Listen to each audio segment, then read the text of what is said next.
राइस्टार का बेटा चिंटू ऐसे ही रुका हुआ था। उसका एक पैर एक्सीडेंट की वजह से टूटा हुआ था। वह जब बाजू में देखता है तो कई कारों की रेस चल रही थी। सभी अपनी अपनी कारों को तेज भगा रहे थे। जीतने वाले को कम से कम 1 करोड़ मिलेंगे। चिंटू के मन में सवाल आता है कि मैं भी रेस में हिस्सा ले लूं। अगर मैं जीत गया तो मैं और मेरे पापा अमीर हो जाएंगे और मेरे पैर का ऑपरेशन भी हो सकता है। फिर वह अपने घर आकर दरवाजे के पास रुक जाता है। सामने से उसके पापा राइस्टार ओआंटो से घर आते हैं। राइस्टार ओआंटो रोककर चिंटू के सामने आते हैं और पूछते हैं, बेटा क्या हुआ, तुम ऐसे क्यों रुके हो? चिंटू रोकर बोलता है, हम भी कार की रेस करेंगे और जीतेंगे। जीतने वाले को 1 करोड़ मिलेगा। उसी पैसों से मैं अपने पैर का ऑपरेशन भी करवा सकता हूँ। यह सुनकर राइस्टार बोलते हैं, बेटा पर हमारे पास तो कार ही नहीं है, हम कार कहाँ से लाएं? फिर चिंटू बोलता है, पापा अपनी ऑटो को बेचकर हम कार ला सकते हैं। राइस्टार कहते हैं, हाँ ठीक है, और बाहर जाकर अपनी ऑटो में बैठते हैं। बैठने के बाद ऑटो बेचने के लिए वहां से निकल जाते हैं। कार लेने के लिए वे एक गैराज वाले के पास जाते हैं। ऑटो वहां रोककर कहते हैं, ये ऑटो ले लो और मुझे कार दो। फिर राइस्टार उसे कुछ और पैसे देते हैं। पैसे लेने के बाद मालिक एक कार की तरफ इशारा करके बोलता है, यह कार ले जाओ, रेसिंग वाली भी है। राइस्टार कार में बैठकर कार लेकर जाने लगते हैं। चिंटू घर के बाहर कार का इंतजार कर रहा था। राइस्टार रेसिंग के लिए कार लेकर आते हैं और चिंटू के सामने रुककर कार से उतरते हैं। चिंटू कार को देखकर बहुत खुश होता है। कुछ दिनों बाद सच में रेस होती है। चिंटू की तरह 2 और लोग कार लेकर रेस करने आए थे। राइस्टार बच्चे को रोककर बोलते हैं, बेटा मैं कैसे रेस जीतूंगा, हमारी कार सस्ती है, उनकी कार बहुत अच्छी और महंगी है, लेकिन अगर जीत गया तो तेरे पैर का ऑपरेशन करवा दूंगा। कार वाले यानी अज्जू भाई को इन पर बहुत दया आती है। उनके बाजू वाली कार का मालिक व्हाइट ट्रिपल चिंटू को देखकर हंसते हुए कहता है, यहाँ बड़े आदमियों की पैंट गीली हो जाती है और अब बूढ़े रेस करेंगे। पर राइस्टार ठान लेते हैं कि डन को मैं ही जीतूंगा। कुछ देर बाद रेस शुरू होती है। सभी कारें तेजी से दौड़ने लगती हैं। अज्जू भाई जानबूझकर अपनी कार को स्लो चलाते हैं, पर व्हाइट ट्रिपल तेजी से भाग रहा था। राइस्टार की कार अच्छी नहीं थी, इसलिए वो तेज नहीं भाग पा रहे थे। अज्जू भाई एक तरकीब लगाते हैं। वे खुद ही तेजी से भागने लगते हैं। तेजी से भागते हुए वे फिनिश लाइन तक पहुंच जाते हैं, लेकिन फिनिश लाइन को छूकर वहीं रुक जाते हैं और राइस्टार की कार का इंतजार करते हैं। राइस्टार बहुत पीछे थे। उधर व्हाइट ट्रिपल ही जीत सकता था, इसलिए अज्जू भाई अपनी कार रिवर्स में लेते हैं और उसे रोक देते हैं। इसकी मदद से राइस्टार फिनिश लाइन पार करके जीत जाते हैं। अज्जू भाई वापस आते हैं और देखते हैं कि चिंटू खुशी से राइस्टार को बोल रहा है, पापा अब मेरा पैर का ऑपरेशन होगा ना? राइस्टार कहते हैं, हाँ बेटा चलो हॉस्पिटल। दोनों कार में बैठते हैं और अस्पताल के लिए निकल जाते हैं। हॉस्पिटल पहुंचने के बाद नर्स चिंटू का ऑपरेशन करती है और उसका पैर ठीक कर देती है। ऑपरेशन के बाद जब उसका पैर ठीक हो जाता है तो चिंटू बहुत खुश होकर उछलने कूदने लगता है। अब वह भी बाकी बच्चों की तरह खेल सकता है, घूम सकता है और दौड़ सकता है। फिर चिंटू और उसका पापा रायस्टार दोनों खुशी खुशी रहने लगे। कुछ साल बाद रायस्टार की तबीयत बहुत खराब होने लगी।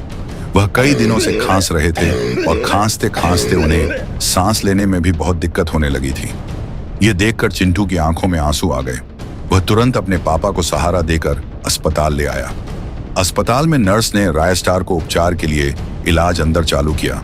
थोड़ी देर बाद नर्स ने बोली, बेटा तुम्हारे पापा की हालत बहुत सीरियस है, इलाज के लिए 1 लाख रुपए लगेंगे। चिंटू ने बिना सोचे कहा, ठीक है नर्स दीदी, प्लीज मेरे पापा का इलाज शुरू कर दो, मैं पैसे का इंतजाम करता हूँ। यह कहकर चिंटू अस्पताल से बाहर निकला। बाहर आकर उसने अपनी कार को देखा। वह कार में बैठा, उसे स्टार्ट किया और सोचने लगा, मेरे पापा ही मेरी पूरी दुनिया है। अगर इस कार को बेचकर उनके इलाज के पैसे मिल जाएं, तो मैं इसे तुरंत बेच दूंगा। फिर चिंटू कार लेकर एक गैराज में पहुंचा और बोला, भैया ये मेरी कार है, इसे रख लो और मुझे 1 लाख रुपए दे दो। मेरे पापा अस्पताल में हैं, मुझे उनके इलाज के लिए पैसे चाहिए। गैराज वाला चिंटू की हालत देखकर बोला, चिंटू मैं इस कार के बदले तुम्हें 1.5 लाख रुपए देता हूँ, जाओ अपने पापा का अच्छा इलाज करवाओ। गैराज वाले ने उसे पूरे 1,50,000 रुपए दे दिए। चिंटू बिना समय गंवाए पैसे लेकर हॉस्पिटल भागा।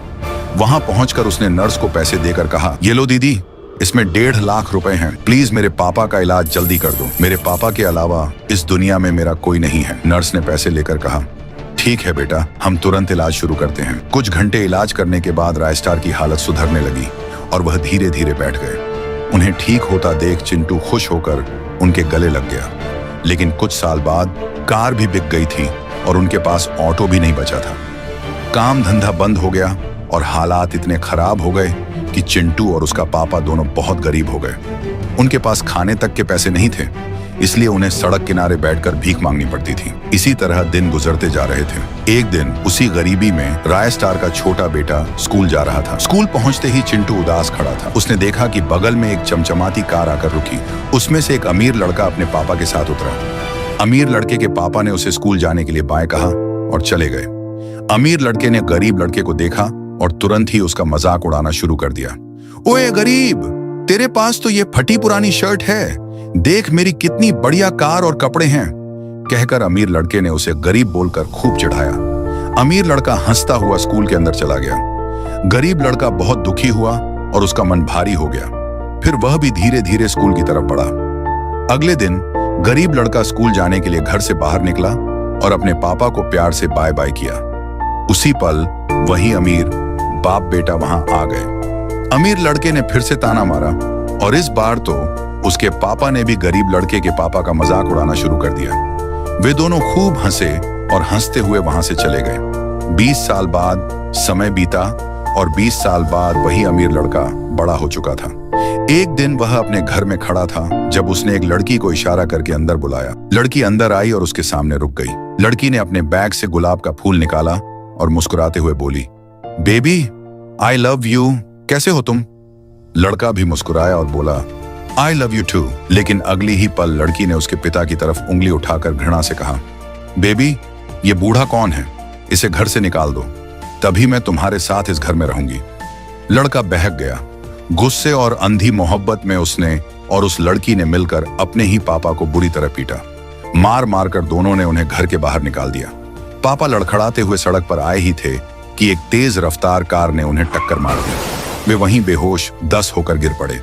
उसी समय वहां अमित भाई दौड़ते हुए पहुंचे और उन्होंने तुरंत उन्हें अस्पताल पहुंचाया। कई दिनों के इलाज के बाद पापा ठीक हो गए। डॉक्टर को धन्यवाद देकर वे अस्पताल से बाहर निकल रहे थे कि उनकी नजर एक आदमी पर पड़ी।